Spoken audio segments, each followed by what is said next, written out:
வணக்கம் நண்பர்களே. பல வருடங்களாக கடினமாக உழைச்சி நல்லா படித்து நல்ல கட் ஆஃப் மார்க்கோட என்ஜினியரிங் காலேஜில் ஜாயின் பண்ணணும், நல்லா படிக்கணும், நல்ல வேலைக்கு போகணும், தன்னுடைய குடும்ப சூழ்நிலையை பொருளாதார சூழ்நிலையை உயர்த்தணும், தன்னை வலுப்படுத்திக்கணும் அப்படிங்கிற நோக்கங்களோட டிஎன்ஏ கவுன்சிலிங் மெயின் கவுன்சிலிங்காக காத்திருக்கக்கூடிய ஸ்டூடெண்ட்ஸ்க்கான மிக முக்கியமான வீடியோ இது. கண்டிப்பாக மிஸ் பண்ணாமல் பாருங்கள். உங்களோட ஃப்ரெண்ட்ஸ்க்கு மறக்காமல் ஷேர் பண்ணுங்கள். ஏன்னா அவங்களுக்கும் இது ரொம்ப ரொம்ப முக்கியமானது. எதை பற்றி நம்ம பேச போகிறோம் அப்படிங்கிறது டைட்டிலே உங்களுக்கு தெரிஞ்சிருக்கும். சாய்ஸ் ஃபில்லிங் தான் இவ்வளவு நாள் நீங்கள் கஷ்டப்பட்டதோட மிக முக்கியமான கட்டம். இந்த சாய்ஸ் ஃபில்லிங்கில் நீங்கள் சில தவறுகளை கண்டிப்பாக செஞ்சிடவே கூடாது. அப்படி சாய்ஸ் ஃபில்லிங்கில் தப்பு பண்ணீங்க அப்படின்னா அது உங்களுடைய எதிர்காலத்தை மிகப்பெரிய அளவில் பாதிக்கும். அப்படிங்கிறதுனால என்னென்ன தவறுகளை நீங்கள் செய்யக்கூடாது அப்படிங்கிறத பற்றி டீட்டெயில்டாக இந்த வீடியோவில் நம்ம பார்க்க போகிறோம். கண்டிப்பாக நீங்கள் மட்டும் இதனால் பலனடைகிறது கூடாது, உங்களோட ஃப்ரெண்ட்ஸுக்கும் இது தெரியணும். அப்படிங்கிறதுனால அவங்களுக்கு மறக்காமல் இதை ஷேர் பண்ணிவிட்டு வீடியோவை பாருங்கள். ஓகே, ஃபஸ்ட்டு என்ன பண்ணணும் அப்படின்னு பார்த்தீங்கன்னா, நம்ம செய்ய வேண்டிய மிக முக்கியமான விஷயம் காலேஜுக்கு இம்பார்ட்டன்ஸ் கொடுக்கணும். நீங்கள் ஒரு கோர்ஸு சூஸ் பண்ணியிருக்கீங்க, கம்ப்யூட்டர் சயின்ஸ் தான் வேணும் அப்படின்னு. உங்களோட கட் ஆஃப் மார்க்கு டாப் காலேஜஸில் கிடைக்கல அப்படின்னோடனே நீங்கள் உடனே கிடுன்னு கீழே போய் உங்களுக்கு ஃபஸ்ட்டு 5 ரேங்க் இருக்கக்கூடிய காலேஜஸ்லேயே கம்ப்யூட்டர் சயின்ஸ் கிடைக்கிறதுக்கான வாய்ப்பு இல்லை அப்படின்னு தெரிஞ்சதுக்கப்புறம் நீங்கள் ஒரு 25வது ரேங்க் கிடைக்கக்கூடிய காலேஜில் போய் கம்ப்யூட்டர் சயின்ஸ் எடுத்தீங்கன்னா கண்டிப்பாக அது புத்திசாலித்தனமான முடிவு கிடையாது.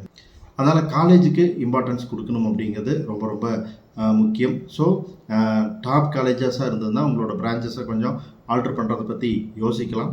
நீங்கள் என்ன மாதிரியான ஜாப் போக போகிறீங்க அப்படிங்கிறது எல்லாமே சாய்ஸ் ஃபில்லிங்க்கு முன்னாடியே நல்லா டீட்டெயில்டாக அனலைஸ் பண்ணி தெளிவாக முடிவெடுங்க. காலேஜுக்கு இம்பார்ட்டன்ஸ் கொடுங்க. ரைட். ரெண்டாவது விஷயம் என்ன அப்படின்னு பார்த்தீங்கன்னா, பல ஸ்டூடெண்ட்ஸ் செய்யக்கூடிய தப்பு, last year cut off mark, last year rank, பல விஷயங்கள் அனலைஸ் பண்ணி பார்க்குறது, யூடியூப் சேனல் பார்க்குறது எல்லாமே பார்த்து என்னோடய கட் ஆஃப் மார்க்குக்கு இந்த காலேஜ் கிடச்சிரும், அதனால் நான் இந்த காலேஜஸ் மட்டும் ஃபில் பண்ண போகிறேன், இந்த கோர்சஸ் மட்டும் ஃபில் பண்ண போகிறேன் அப்படின்னு ரொம்ப கம்மியான சாய்ஸ் மட்டும் ஃபில் பண்ணி வைக்கிறது. நிறைய ஸ்டூடெண்ட்ஸ் இந்த மாதிரி பண்ணுறதுனால பாதிப்புக்கு உள்ளாகிறாங்க. வேறு வழி இல்லாமல் ரவுண்ட் 2க்கெல்லாம் போக வேண்டியிருக்கும். Round 1 students, round 2 students round 3க்கு போகக்கூடியது எல்லாமே நடக்கும். ஈவன் ரவுண்ட் 1 ஸ்டூடெண்ட்ஸ் ரவுண்ட் 3க்கு வர சம்பவம் எல்லாமே கூட சில டைம் நடந்துருது. அதனால் உங்களோட லிஸ்ட்டு பெருசாக இருக்கணும், மிகப்பெரிய எண்ணிக்கையில் இருக்கணும். குறைஞ்சபட்சம் 50-100 சாய்ஸஸ் ஆச்சு உங்களோட லிஸ்ட்டில் இருக்கணும். அது கண்டிப்பாக எப்படிப்பட்டதாக இருக்கணும்னா உங்களுக்கு சீட் கிடைக்கக்கூடிய லிஸ்ட்டாக இருக்கணும். ரைட். ஸோ மூணாவது விஷயம் என்ன அப்படின்னா, நீங்கள் இந்த சாய்ஸை எப்படி ஃபில் பண்ணணுங்கிறது. ரொம்ப கம்மியான சாய்ஸ் ஃபில் பண்ணக்கூடாது அப்படின்னு சொல்லியிருக்கீங்கன்னா நிறைய சாய்ஸ் எப்படி ஃபில் பண்ணுறது அப்படிங்கிற கேள்வி உங்களுக்குள்ளே வரும். மொத்தம் 3 கேட்டகரியாக உங்களோட சாய்ஸஸ் இருக்கணும். ஒன்று ட்ரீம் சாய்ஸஸ். ட்ரீம் சாய்ஸஸ் அப்படிங்கிறது என்ன அப்படின்னு பார்த்தீங்கன்னா, உங்களோட கட் ஆஃப் மார்க்குக்கு பக்கத்தில் இருக்கும், ஆனால் கிடைக்கிறதுக்கான வாய்ப்பு குறைவாக இருக்கக்கூடிய டாப் காலேஜஸாக இருக்கும். இருந்தாலும் ஒரு சான்ஸ் மிஸ் பண்ணக்கூடாது அப்படிங்கிறதுக்காக அதை கொடுத்து வைக்கிறது நம்முடைய ட்ரீம் சாய்ஸ் அப்படின்னு வச்சுக்கலாம். ரெண்டாவது டார்கெட் சாய்ஸ். டார்கெட் சாய்ஸ் அப்படிங்கிறது என்னன்னா, நம்ம கட் ஆஃப் மார்க்கு பர்ஃபெக்டாக ஃபிக்ஸ் ஆகக்கூடிய காலேஜஸ், மோஸ்ட்லி அந்த காலேஜஸ் நமக்கு கிடைச்சிரும். இங்கேயே நமக்கு காலேஜ் கிடைச்சிருது இல்லை அப்படின்னு சொல்லிட்டு மாணவர்கள் பண்ணக்கூடிய மிக முக்கிய தவறு என்னென்னா, சேஃப் சாய்ஸஸ் கொடுக்காம விடுறது. சேஃப் சாய்ஸஸ் என்னென்னா, நம்ம கட் ஆஃப் மார்க் கீழே, நம்ம ரேங்க்கு கீழே, மெயினாக ரேங்க் பாருங்கள், கட் ஆஃப் மார்க் கூட அப்புறம் வச்சுக்கலாம். நீங்கள் நம்ம ரேங்க்கு கீழே இருக்கக்கூடிய காலேஜஸ் நீங்கள் செலக்ட் பண்ணணும். ஃபார் எக்ஸாம்பிள் உங்களோட ரேங்க் 10,000ன்னு வச்சுக்கலாம். நீங்கள் ஒரு 6,000 ரேங்க்கில் ஆரம்பித்து ஒரு 16,000-17,000 ரேங்க் வரைக்கும் இருக்கக்கூடிய காலேஜஸ், 20,000 ரேங்க் வரைக்கும் இருக்கக்கூடிய காலேஜஸை கூட நீங்கள் செலக்ட் பண்ணி உங்களோட சாய்ஸ் லிஸ்ட்டில் ஆட் பண்ணணும். ஸோ இதில் 6,000 7,000ங்கிறதெல்லாம் ட்ரீம், 9,000 10,000 11,000ங்கிறதெல்லாம் டார்கெட், மீதி வரதெல்லாமே சேஃப் சாய்ஸஸ். அதனால் உங்களுக்கு கண்டிப்பாக காலேஜ் கிடச்சிரும். ஸோ இதை மறந்துடாதீங்க. லோ சாய்ஸஸ் போடக்கூடாது. ட்ரீம் சாய்ஸஸ், டார்கெட் சாய்ஸோட சேர்த்து சேஃப் சாய்ஸஸும் உங்களுக்கு இருக்கணும் அப்படிங்கிறது. அப்புறம் சாய்ஸ் ஃபில் பண்ணுறதுல இன்னொரு தப்பு என்ன பண்ணுவாங்க அப்படின்னா, காலேஜை வரிசையாக செலக்ட் பண்ணிக்கிட்டே போவாங்க. இந்த காலேஜ், இந்த காலேஜ், இந்த கோர்ஸ், இந்த காலேஜ், இந்த கோர்ஸ்னு ஒரு ஆர்டரே இருக்காது. அப்போ என்ன ஆகும், நமக்கு எந்த காலேஜ் வேணாலும் அலாட் ஆகலாம். டாப் காலேஜஸ் எல்லாம் கீழே போயிருக்கலாம், சுமாரான காலேஜஸ் மேலே வந்திருக்கலாம் நம்ம கட் ஆஃப் மார்க்குக்கு. அப்போது நீங்கள் அப்வேர்ட் மூவ்மெண்ட்டுன்னு ஒன்று கொடுக்க வரும்போது ரொம்ப கஷ்டப்பட வேண்டிய அவசியம் ஏற்பட்டு. ஸோ அந்த சூழ்நிலையை தவிர்க்கணும் அப்படின்னா உங்களுடைய சாய்ஸ் லிஸ்ட் ப்ராப்பர் ஆர்டரில் இருக்கணும். அதாவது உங்களோட ஃபஸ்ட் சாய்ஸ் கிடைக்கணும். கிடைக்கலையா, 2வது சாய்ஸ், 3வது சாய்ஸ். ஃபர்ஸ்ட் சாய்ஸ் இல்லைன்னா என்னோட 2வது சாய்ஸ் இதுதான், இந்த சாய்ஸ் இல்லைன்னா என்னோட 3வது சாய்ஸ் இதுதான், 3வது சாய்ஸ் இல்லைன்னா 4வது சாய்ஸ் இதுதான் அப்படின்னு பர்ஃபெக்டாக இருக்கணும். ஆனால் உங்களோட சாய்ஸில் எப்படி வந்துடக்கூடாது அப்படின்னா, என்னோட ஃபர்ஸ்ட் சாய்ஸ் இல்லைன்னா 10வது சாய்ஸ் தான் எனக்கு இருந்திருக்கணும் அப்படின்னு நீங்கள் சொல்கிற மாதிரி இருந்துருக்கூடாது. அதனால் சாய்ஸஸை ரேண்டமாக ஃபில் பண்ணிடாதீங்க. ப்ளீஸ் ப்ராப்பராக ஆர்டர் பண்ணுங்கள். ஆர்டர் பண்ணுறதுக்கு உங்களுக்கு என்ன தேவைகள் இருந்தாலும் அதை யார்கிட்ட பெற முடியுமோ அவங்ககிட்ட கேட்டு, உங்களோட சீனியர்ஸ் இருக்கலாம், உங்களோட ரிலேட்டிவ்ஸ் இருக்கலாம். ஆனால் அந்த எஜுகேஷனை பற்றி தெளிவாக தெரிஞ்சவங்ககிட்ட கன்சிடர் பண்ணுங்கள். உங்கள் பேரண்ட்ஸ், டீச்சர்ஸ் எல்லாத்துக்கிட்டையுமே.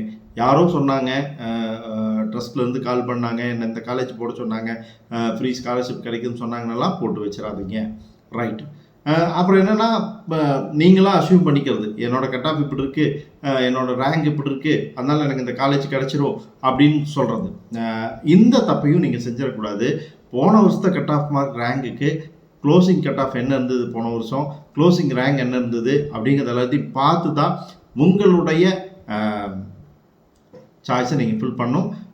டிஎன்ஏ வெப்சைட்லேயே அந்த டீட்டெயில்ஸ் எல்லாமே வந்து அவைலபிளாக இருக்குது. ஸோ இது 5வது மிஸ்டேக் நீங்கள் பண்ணிடக்கூடாது. இப்போ லாஸ்ட் இயரை கன்சிடர் பண்ணாமல் இருக்கிறது. 6வது ஒரு பெரிய மிஸ்டேக் பண்ணுவீங்க. என்ன தெரியுமா? ஃப்ரண்ட் ஒரு லிஸ்ட்டு போட்டிருப்பான், நீங்கள் அப்படியே காப்பி பண்ணி உங்களுக்கு போட்டுருவீங்க. நல்லா யோசிக்கணும். ஃப்ரெண்டோட ரேங்க் வேறையாக இருக்கும், அவங்களோட கம்யூனிட்டி கேட்டகரி வேறையாக இருக்கும், அவங்களோட இன்ட்ரெஸ்ட் வேறையாக இருக்கும், அவங்களுடைய கெரியர் கோல்ஸ் வேறையாக இருக்கும். ஸோ அவங்கள அப்படியே காப்பி பண்ணோம்னா நாம் அவங்கள ஆக முடியாது. உங்களுடைய கோல் என்னன்னு பாருங்கள், உங்களோட இன்ட்ரெஸ்ட் என்னன்னு பாருங்கள், உங்களுடைய ரேங்க், உங்களுடைய கம்யூனிட்டி கேட்டகரிக்கு என்ன காலேஜ் கிடைக்கும், டாப் காலேஜ் கிடைக்கும்னு பாருங்கள். ஃப்ரெண்ட், நீங்கள் காலேஜ் மாறதுனால ஃப்ரெண்ட்ஷிப் மாறாது. ஸோ ஃப்ரெண்ட்ஷிப்பாக இருக்கட்டும், லிஸ்ட் உங்களோட தான் இருக்கட்டும். ரைட். 7வது என்ன அப்படின்னா, உங்களோட சாய்ஸை வந்து யாரையோ ஃபில் பண்ணி கொடுங்க அப்படின்னு கொடுத்துட்றது. உங்களுடைய விருப்பங்கள் எதுவுமே தெரியாமல் யாரோ ஒருத்தர் ஃபில் பண்ணி கொடுக்குற சாய்ஸை அப்படியே நீங்கள் கொடுக்கறதுனால உங்களுக்கு விருப்பப்படக்கூடிய எந்த ஒரு விஷயமும் கிடைச்சிடாதுங்கிறத நல்லா யோசிச்சுங்க. நீங்கள் பக்கத்தில் உட்காந்து உங்களுக்கு வேணுங்கிற டீட்டெயில் எல்லாம் அவங்ககிட்ட சொல்லி நீங்கள் சாய்ஸ் லிஸ்ட்டை ரெடி பண்ணுங்கள். அதுதான் கரெக்டாக இருக்கும். அதே போல் ஏஐடிஎஸ்க்கு இந்த வேல்யூ இருக்காமா, கம்ப்யூட்டர் சயின்ஸ்க்கு இது இருக்காமா, இசிஇக்கு தான் இந்த வேல்யூவாமா, இந்த கோர்ஸ் படிச்சுட்டா எப்படி, அப்படியெல்லாம் ஒரு பிரான்ச்சை பற்றி தெரியாமல் நீங்கள் வந்து சாய்ஸ் லிஸ்ட்டில் கொடுத்துடாதீங்க. அதை பற்றி தேடுங்க. அண்ணா யூனிவர்சிட்டியோட வெப்சைட்டில் போய் அந்த சப்ஜெக்டோட சிலபஸ் கேட்டிங்கன்னா சிலபஸை வந்து அது உங்களுக்கு கொடுத்துரும். 8 செமஸ்டரில் என்னென்னலாம் இருக்கும் அப்படிங்கிறது உங்களுக்கு வந்துடும். ரைட். அதை பாருங்கள். இந்த ஸ்கில்லெல்லாம் நம்மகிட்ட இருக்கா, நம்மளால் டெவலப் பண்ணிக்க முடியுமான்னு பாருங்கள். அதே போல் என்னென்ன ஸ்கில்ஸ் இந்த பிரான்ச் படித்தா நம்ம இம்ப்ரூவ் பண்ணிக்க முடியும்னு பாருங்கள். உங்கள்கிட்ட அந்த ஸ்கில் எல்லாம் இருக்கான்னு பாருங்கள். கேரியர் ஆப்பர்ச்சுனிட்டி எப்படி இருக்குன்னு பாருங்கள். ஹையர் ஸ்டடீஸ் படிக்க முடியுமாங்கிறத பாருங்கள். கவர்மெண்ட் ஜாப் ஆப்பர்ச்சுனிட்டி இருக்கா, ப்ரைவேட்டில் ஆப்பர்ச்சுனிட்டி இருக்கா, இதனோட ஃப்யூச்சர் எப்படி இருக்கும், 10 வருஷம் கழிச்சு எப்படி இருக்கும், 20 வருஷம் கழிச்சு எப்படி இருக்கும், இது எப்படிப்பட்ட ட்ரெண்டிங்கில் போய்கிட்டு இருக்குது, இது எல்லாத்தையுமே கண்டிப்பாக வந்து நீங்கள் ரிசர்ச் பண்ணி அதுக்கப்புறம் தான் வந்து ஜாயின் பண்ணணும். 9வதாக ஸ்டூடெண்ட்ஸ் பண்ணக்கூடிய மிஸ்டேக் எது அப்படின்னு பார்த்தீங்கன்னா, பிளேஸ்மெண்ட்ஸ் பற்றி தெரிஞ்சுக்காமையே நீங்கள் வந்து கோர்ஸையும் காலேஜையும் சூஸ் பண்ணுறது. ஸோ ஒரு காலேஜை சூஸ் பண்ணுறதுக்கு முன்னாடி அங்கே பிளேஸ்மெண்ட்ஸ் எப்படி இருக்குது, என்ன மாதிரியான கம்பெனிஸ் அங்கே விசிட் பண்ணுறாங்க, எம்என்சிஸ் வர்றாங்களா இல்லையா, இதெல்லாமே நீங்கள் தெரிஞ்சுக்கணும். பிளேஸ்மெண்ட்டுங்கிறது ஒரு காலேஜ் வந்து 100% பிளேஸ்மெண்ட்டுன்னு அட்வர்டைஸ்மெண்ட் பண்ணலாம். நிறைய ஸ்டூடெண்ட்ஸை வேலைக்கும் கூட அனுப்பிவிட்ருக்கலாம். என்ன மாதிரியான வேலைக்கு அனுப்பிவிட்ருக்காங்க, என்ன கம்பெனிக்கு அனுப்பிவிட்ருக்காங்க, அந்த ஸ்டூடெண்ட்ஸ் வேலையில் ஜாயின் பண்ணிட்டாங்களா இல்லையா, இதெல்லாம் நமக்கு தெரியணும். நம்மளோட லைஃப் நம்ம முயற்சி எடுக்கிறது தப்பு இல்லை. இந்த தகவலெல்லாம் யார்கிட்ட கிடைக்கும் அப்படின்னா, உங்களோட ரேங்கை வச்சு எந்த மாதிரியான காலேஜ் கிடைக்கும்னு முடிவு பண்ணியிருப்பீங்க. ஒரு 10 அல்லது 15 காலேஜ் செலக்ட் பண்ணியிருப்பீங்க. அவங்க உங்களோட ரிலேட்டிவ்ஸ், உங்களோட சீனியர்ஸ், உங்களோட ஃப்ரெண்ட்ஸ், உங்களோட நெய்பர்ஸ், யாராச்சும் ஒருத்தர் படிச்சுக்கிட்டு இருக்கலாம். அந்த காலேஜஸை பற்றின ரிவ்யூஸ் வந்து உங்களுக்கு வெப்சைட்டில் கிடைக்கலாம். இன்டர்நெட்டில் தேடினீங்கன்னா உங்களுக்கு கிடைக்கிறதுக்கான வாய்ப்புகள் இருக்குது. இதையெல்லாம் பயன்படுத்தி அந்த காலேஜுக்கு எந்த மாதிரியான ரெக்ரூட்டர்ஸ் வர்றாங்க, என்ன மாதிரியான இன்டர்ன்ஷிப் ப்ராஜெக்ட் சப்போர்ட்டெல்லாம் அங்கே கிடைக்குது, பிளேஸ்மெண்ட்ஸ் எப்படி போய்கிட்டு இருக்குது, அவங்க கொடுக்குற டேட்டாஸ் எல்லாம் ஓரளவுக்காச்சு ரிலையபிளாக இருக்குது, அது எல்லாமே தெரிஞ்சுக்கிட்டு அப்புறமா நீங்கள் அந்த காலேஜை சூஸ் பண்ணுங்கள். அது ரொம்ப முக்கியம். காலேஜ் பேர் இருக்குது அப்படிங்கிறதுக்காக மட்டும் அதை செலக்ட் பண்ணிடாதீங்க. கண்டிப்பாக அதை நீங்கள் மனசில் வச்சுக்குவீங்கன்னு நான் எதிர்பார்க்குறேன். அடுத்து 10வது விஷயம் ரொம்ப முக்கியமானது. பிளேஸ்மெண்ட் நல்லா இருக்கணும்னா என்ன இருக்கணும் முதல்ல அந்த காலேஜில்? நல்லா சொல்லித் தர்றதுக்கு டீச்சர்ஸ், தட் மீன்ஸ் ஃபேக்கல்ட்டிஸ் இருக்கணும். நீங்கள் கற்றுக்கிறதுக்கு லேபரட்டரிஸ் இருக்கணும். படிக்கிறதுக்கு லைப்ரரி இருக்கணும். இண்டஸ்ட்ரி எக்ஸ்போசர் அவங்க கொடுக்கறதுக்கு தயாராக இருக்கணும். இது மாதிரியான விஷயங்கள் எல்லாமே இருந்தால் மட்டும்தான் அந்த காலேஜில் வந்து பிளேஸ்மெண்ட் ஸ்ட்ராங்காக இருக்கும். இதை நீங்கள் ஒத்துக்குவீங்கன்னு நினைக்கிறேன். ஸோ இந்த வசதிகள்லாம் இருக்கா அப்படின்னு வந்து கண்டிப்பாக முடிஞ்ச வரைக்கும் நான் சொன்ன பழைய விஷயங்களை வச்சு பாருங்கள். பார்த்துட்டு அதுக்கப்புறம் ஜாயின் பண்ணுங்கள்.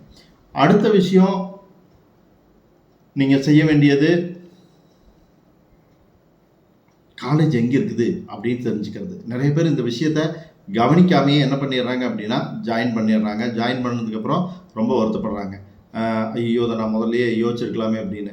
ஏன்னா உங்கள் இடத்துலேருந்து எவ்வளோ தூரம் ட்ராவல் பண்ண வேண்டியிருக்கும், ஹாஸ்டல் எப்படி இருக்குது, ஹாஸ்டலுக்கான ஃபீஸ் எப்படி இருக்குது, ஹாஸ்டலில் நம்ம தங்க முடியுமா, ஹாஸ்டலில் தங்க முடியாட்டி வெளியில் தங்குறதுக்கான ஏதாச்சும் வாய்ப்புகள் இருக்கா, அப்படி வெளியில் தங்கணும்னா அங்கே காஸ்ட் ஆஃப் லிவிங் என்ன மாதிரி இருக்குது, நம்மளோட ஃபேமிலி சுச்சுவேஷன் என்ன, அந்த செலவுகளை எல்லாம் சமாளிக்க முடியுமா, இந்த மாதிரியான விஷயங்கள் எல்லாமே நீங்கள் கண்டிப்பாக வந்து யோசிக்கணும்.